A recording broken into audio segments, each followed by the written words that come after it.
Air marshal صاحب سب سے پہلے پوچھوں گا how capable we are, like ہم نے بالاکوٹ اسٹرائک کے بعد سوئفٹ ریٹارٹ دکھایا ان کو، ابھی بھی ان کے 4 رافیل بھاگے، جب ہم نے ارلی وارننگ سسٹم جو ایک بہت سمارٹ ہمارے پاس موجود ہے اس کو یوٹیلائز کیا، تو آپ کو نے دیکھا 4 رافیل پل بیک کر کے بھاگے، جس کے بعد ان کے ڈپٹی چیف کو ہٹا دیا گیا، جو اس کو استعفیٰ دلوا دیا گیا۔ آپ کیا سمجھتے ہیں کہ ہمارے ارلی وارننگ سسٹم سے اور ہمارے ڈیفنس سے PL-15 جیسے ہمارے پاس آ گیا ہے، ان کی ٹانگیں کانپ رہی ہیں؟ پہلی بات تو یہ کہوں کہ ہو سکتا ہے ان کے جو وائس چیف ہے ان کو کوئی رافیل والے واقعے پہ ڈیفینیٹلی نہیں ہٹایا گیا ہوگا۔ واٹ آئی سسپیکٹ کہ انہوں نے ایک اچھی ایڈوائس دی ہوگی، کہ اور پل بیک اس وقت جو بھی اچھی ایڈوائس دے رہا ہے اس کو وہ فارغ کر دیتے ہیں۔ تو there are some same voices جو سمجھانے کی کوشش کرتی ہیں کہ یہ وقت اس طرح کی چیزوں کا نہیں ہے، اب ٹائم گزر گیا ہے۔ اور جہاں تک آپ نے پوچھا کہ ہماری فورسز کیسی ہیں، تو آئی تھنک ساری قوم کو معلوم ہے، ہماری پاک افواج کی ہسٹری سب کے سامنے ہے۔ اس میں جو سب سے امپورٹنٹ چیز ہے سمجھنے والی، وہ اکوپمنٹ سے زیادہ ٹریننگ اور مورائل ہے۔ ٹرو سر۔ شاید یہی وہ چیز ہے جو ہمیں ممتاز کرتی ہے باقیوں سے۔ ہماری ٹریننگ کو آپ دیکھیں کہ چاہے وہ آرمی کی ایکسرسائز ہوں، ہمارے جاتے ہیں کوئی کیپٹن میجر ورلڈ ایکسرسائزز میں، سر ابھی بھی ایئر فورس کی ایکسرسائزز چل رہی ہیں ہیمر اسٹرائک کے نام سے۔ آپ ایئر فورس کو جانتے ہیں کہ ایئر فورس کی ہسٹری تو مجھے بتانے کی ضرورت نہیں ہے، 65 ہو گیا، 71 ہو گیا، بالاکوٹ ہو گیا، جب بھی آپ دیکھیں ہم نے ان کو منہ توڑ جواب دیا ہے۔ دشمن کو کمزور نہیں سمجھنا چاہیے ڈیفینیٹلی، لیکن الحمدللہ ہماری بہت سخت ٹریننگ، بہت اچھی انڈکشن آف ویپنز، جس کی وجہ سے ہم ہمیشہ ایک سٹیپ آگے رہتے ہیں۔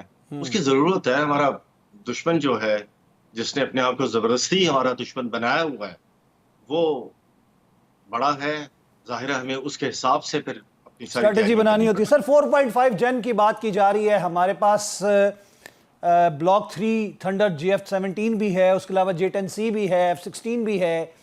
انہوں نے رافیلز لے کے سمجھ لیا، یاد ہوگا آپ کو مودی کا بیان جس میں اس نے کہا تھا جب بالاکوٹ اسٹرائک کے بعد سوئفٹ ریٹارٹ ہوا کہ رافیل ہوتا تو منظرنامہ کچھ اور ہوتا، تو میں اس کمپیریزن کی بات کر رہا ہوں سر۔ ہمارے پاس بھی 4.5 جن ہے، ہمارے پاس تینوں ہے کیپیسٹی میں۔ جی، رافیل کا تو میں آپ کو صرف اس طرح کہہ دوں کہ رافیل تو ابھی آئے ہیں، ابھی آپریشنل انٹیگریشن ہو رہی ہے، تو ابھی تو ان کے پائلٹ جو ہیں وہ کوئی حقیقی جب کوئی مقابلہ ہوا تو آئی ایم شیور ان کے اوپر جو پریشر ہوگا اور کیسا وہ پرفارم کریں گے، اس پہ ایک سوالیہ نشان ہے۔ میں اس پہ کوئی کمنٹ نہیں دینا چاہتا، لیکن اصل ایک بہت بڑا فرق ہے۔ وہ فرق یہ ہے کہ ہم 42 سالوں سے F-16 کو آپریٹ کر رہے ہیں۔ F-16 دنیا کا بہترین سب جہاز ہے، سے زیادہ پروون ہے، جس نے سب سے زیادہ کامبیٹ دیکھی ہے پچھلے آپ کہہ سکتے ہیں 40 سالوں میں، اور ان کے پاس کوئی ایسا جہاز نہیں ہے کہ which is اس طرح ایک کامبیٹ پروون ہو، اور ہمارے پائلٹس 40 سال سے اسی جہاز کو چلا رہے ہیں، اس کو امپلوائے کر رہے ہیں۔ ایون اس کے جو پرانے ورژنز تھے وہ اتنی اس میں زبردست ماڈیفکیشن ہوئی ہے کہ وہ کسی بھی بیسٹ سے بیسٹ جہاز کا وہ ابھی اس وقت کر سکتے ہیں سامنا۔ یہ تو ہے ہی ہے، اس کے اوپر سے ہمارے پاس سر F-35 کو گرا چکا ہے F-16، آپ کو معلوم ہوگا۔ جی، اور اس کے علاوہ ہمارے پاس J-10 آ گئے ہیں، اور آپ جانتے ہیں کہ باقی تھنڈر ہے ہمارے پاس، اور پھر ان کے اوپر جو میزائلز ہیں اس کا تو ان کے پاس کوئی توڑ نہیں ہے۔ سر بات یہ آتی ہے کہ جب ہم بات کرتے ہیں دہلی سے کوئی ٹیک آف کرے گا ان کا جہاز، تو وہ بھی ہمارے ریڈار کی نظروں میں ہوگا، ہمارے میزائل کی رینج میں ہوگا۔ دیکھیں مطلب میزائل کی رینج میں تو میں نہیں کہہ سکتا، مطلب لیکن obviously PL-15 جی نہیں، لیکن جب ہم بات کرتے ہیں تو دونوں طرف اویکس ہیں پلیٹ فارم، دونوں سائیڈ ایک دوسرے کو دیکھ رہی ہیں۔ اسی لیے تو یہ بات ضروری ہے سمجھنی کہ یہ دونوں افواج ایک بہت ہی مطلب مہلک ہتھیاروں کے ساتھ لیس ہیں، اور دنیا نے پچھلے 40 سالوں میں کبھی کوئی ایسی جنگ نہیں دیکھی جس میں دو ایڈورسریز اتنے کیپیبل اور اتنی ان کی ایکول سٹرینگز ہوں، جس کی وجہ سے آنے والی جنگ خدا نہ خواستہ یہ بہت بھیانک جنگ ہے۔ اس کو شارٹ اینڈ انٹینس وار کہتے ہیں پاکستان اور انڈیا کی۔ یہ مہینوں سالوں چلنے والی نہیں ہے، اس میں تو دنوں اور ہفتوں میں اتنی تباہی ہو سکتی ہے۔ اور دونوں نیوکلیئر کیپیبل اسٹیٹس ہیں۔ جی نیوکلیئر تو ایک بہت دور کی بات ہے. جو ہمارے کنونشنل ویپن ہیں وہی دشمن کو اتنا زیادہ ہارم پہنچا سکتے ہیں. سر النصر کی بات کریں تو وہ جو انہوں نے کولڈ اسٹار ڈاکٹرین کیا تھا تو النصر نے اس کا توڑ دیا. Multi ballistic multi role missile جو ہمارا شارٹ رینج ہے 30 کلومیٹرز ریڈیس میں چھوٹا ایٹامک وہ بلاسٹ کر سکتا ہے کہ اگر ان کی فوج اندر آتی ہے تو ہم اس کو ہی اڑا دیں گے. جی لیکن ان کی ضرورت ہی پیش نہیں آئے گی. الحمدللہ ہماری جو آرمی ہے وہ اس سے پہلے ہی ان کو روکنے کے لیے فلی کیپیبل ہے. اوکے. اور آپ اس چیز کے تو میں آپ لوگوں کو گارنٹی دیتا ہوں کہ الحمدللہ جس طرح کی ہماری ڈپلائمنٹ ہے, جتنی پروفیشنل فورسز ہیں, تو اور کیسے آئیں گے اندر, اوپر ایئر فورس بھی تو ہے آخر. مطلب it's not a cake walk. اب یہ سین بدل چکے ہوئے ہیں. اب جنگیں پرانی جنگوں کی طرح نہیں رہی ہیں. جی بالکل, جنگ کا کریکٹرسٹک بہت ڈفرینٹ ہے. طرز لڑائی تبدیل ہو چکا ہے. ایگزیکٹلی, یہ بڑا تبدیل ہو چکا ہوا ہے. وہ تو کہتے ہیں 65 کی جنگ میں اپنی نیشن کو یہ بتاتے ہیں کہ جی ہم نے جمخانہ میں چائے پی ہے. جی بی بی سی کی سٹوری تھی. ہاں سر آپ کو یاد ہوگا if you remember ہسٹری میں جو لکھا ہوا تھا. سر بات یہ آتی ہے کہ ہم نے جو 65 میں کیا تھا وہ آج بھی کر سکتے ہیں. ان کو یہ بھول گیا ہے شاید کہ ہمارے شاہین جائیں گے اور ان کے ایئرپورٹس کے اوپر ناچیں گے اور ان کو کہیں گے اٹھ کے دکھاؤ ذرا. دیکھیں بات یہ ہے کہ یہ وہ میڈیا ان کو اتنی ڈیلیوژنل پکچر دکھاتا ہے کہ وہ پھر اپنے ہی اس جو کیا کہتے ہیں پروپیگنڈا اس کا شکار ہو جاتے ہیں. ابھی مودی صاحب کو بھی تو اس میڈیا نے ہی ایک کارنر کیا ہوتا کہ کچھ کریں. اور لیکن میں آپ کو ایک چیز ضرور بتاؤں, دیکھیں بظاہراً ان کا ایک ٹیمپو جو ہے وہ تھوڑا سا ہمیں ڈفرینٹ دکھائی دے رہا ہے, لیکن we have to be very careful. ابھی امت شاہ جو ہیں اور راج ناتھ, اگر آپ ان کی سٹیٹمنٹس دیکھیں تو یہ پھر وہی بات کر رہے ہیں کہ جو ان کی جنرل پولیٹیکل ادروائز لیڈرشپ سے ہمیں اس طرح کی وزیر اعظم ہاؤس میں 2 دن پہلے جو رات کو میٹنگ کی اس میں اس نے اپنے تمام فورسز کے چیفز کو کہہ دیا کرو لیکن میرا نام نہ لینا. مطلب یہ ہے کہ آپ جنگ لڑیں, ہاریں گے تو میرا نام نہ لینا. سوئفٹ ریٹارٹ ہوا تو آپ نے بھاگ جانا ہے. جی میں جس نقطے کی طرف آپ کا اشارہ کرنا چاہ رہا ہوں وہ یہ ہے کہ ہمیں اس کو بالکل ان کی کسی سٹیٹمنٹ, اس کے کسی جیسچرز کو ہمیں نہ لائٹلی لینا چاہیے اور ہمیں اس کے لیے پوری طرح تیار ہونا چاہیے کیونکہ وہ کسی وقت بھی وار کر سکتے ہیں. سر وہاں پہ خبریں یہ ہیں کہ عوام میں بے چینی پائی جا رہی ہے, عوام گھبرا گئی ہے. پیٹرولوں کے لیے پیٹرول پمپوں پہ لائن لگ گئی ہے پاکستان میں. لوگ گھروں میں پتہ نہیں کیا کچھ جمع کرنا شروع ہو گئے ہیں, خوراک اور پتہ نہیں راشن وغیرہ.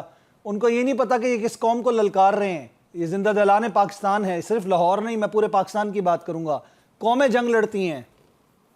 بالکل یہ ایک ٹپیکل میڈیا کے گمکس ہوتے ہیں جو ان کے میڈیا نے میں آپ کو بتا رہا ہوں کہ جب میں انڈیا میں تھا تو ان کے میڈیا میں صرف یہ دکھایا جاتا تھا کہ کسی عورت کو پاکستان میں آئی ڈونٹ نو کہاں سے انہوں نے کون سی ویڈیو لی تھی کہ کوڑے مار رہے ہیں اور اسی طرح کوئی سوات والا ایونٹ تھا تو یہ وہ 3.5 اور ہاں میں تھا بھی انہی دنوں میں وہاں پہ تو 3.5 سال صرف چینلز پہ یہی دکھایا جاتا تھا. سر آپ کا تو انڈیا کا ایکسپیرینس بھی ہے سر, کیسا آپ نے وہاں پر لابنگ میں جو انڈیا جھوٹ کے لابنگ کرتا ہے, جھوٹی لابنگ کرتا ہے, وہی جو آپ ابھی بتا رہے ہیں سر, اس کو ایکسپلین کیجئے گا تھوڑا سا.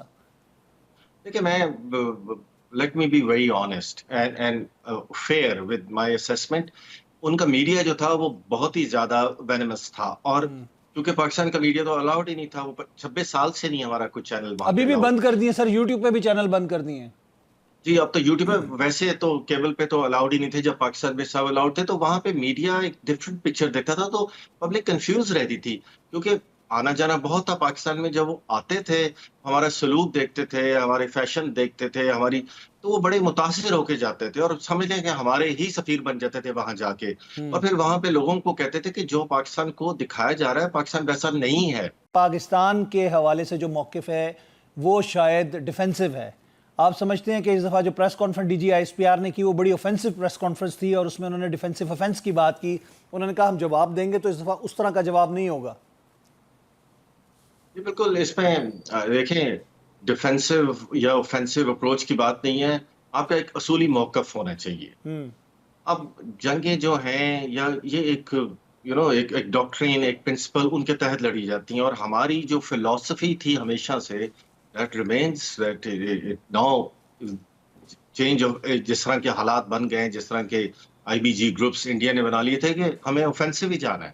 جی بالکل. اور دہشت گردی کا جو آپ بلوچستان سے لے کے پورے پاکستان تک، بلکہ ہم نے 2 سوغاتیں دکھائی بھی ہیں D G I S P R کی پریس کانفرنس میں جو ان کے پکڑے ہم نے، ایک میجر سندیپ ہے اور ایک اس کا جو پاکستان میں بندہ پکڑا ہے. یہ پورے نیٹ ورکس انہوں نے کہا ہم لاہور تک، بلوچستان سے لاہور تک ہم یہ دہشت گردی کرواتے ہیں. جی اور دیکھیں جب کلبھوشن جادیو ہم نے پکڑ لیا تھا جو کہ ایک سرونگ آفیسر تھا جی نیوی جی کا، اس سے اسی بڑا طرح دنیا کے یہ مجید جو کیا ہم نے ہو پکڑا سکتا ہے. جی تو ہمارے پاس تو بارہا یہ زندہ ثبوت آئے، لیکن اس کے باوجود میں آپ کو بتاتا ہوں، دیکھیں بنیادی فرق انڈیا اور پاکستان میں کہ ہمارے 60,000 لوگ اس جنگ میں شہید ہوئے. بلوچستان میں ہمارے پاس ثبوت ہے، مطلب کلبھوشن ہی بتاتے ہیں، اور تو چھوڑ ہی دیجیے نا کہ کوئی کہانیاں ہوں. اسی طرح ہمارے پاس دوسرے فرنٹ پہ اس سائڈ پہ بھی ہم جانتے ہیں کہ ٹی ٹی پی کو بھی ان لوگوں نے سپورٹ کیا تھا.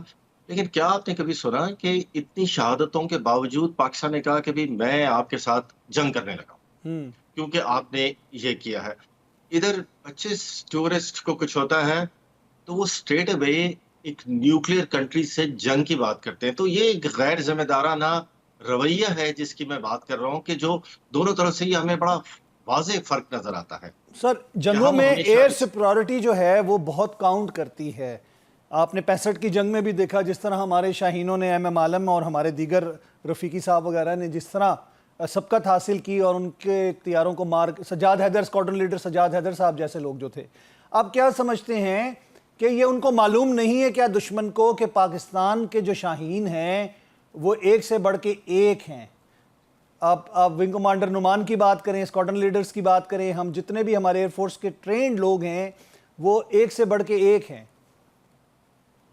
یہ تو جی آپ بہتر جانتے ہیں ہسٹری کو. آپ نے پوری پی ایف کی پوری ہسٹری دیکھی ہوئی ہے، جو جنگوں کی دیکھی ہوئی ہے کہ ہم نے اپنے سے کتنے زیادہ بڑی ایئر فورس کے، اور ہم نے کتنی زیادہ بڑی تعداد میں ایئر کلز ان کے مقابلے میں ہم نے سر حاصل ان کے کی تھی. ایئرپورٹ پہ کھڑے کھڑے جہازوں کو تباہ کر دیا، چاہے وہ ان کے ہنٹر تھے، چاہے ان کے وہ دوسرے سٹار تھے جو پاکستان سے سپیریئر تھے جہاز ہارڈ ویئر ان کے پاس. ہم نے اپنے سیبر طیاروں سے جنگ لڑی.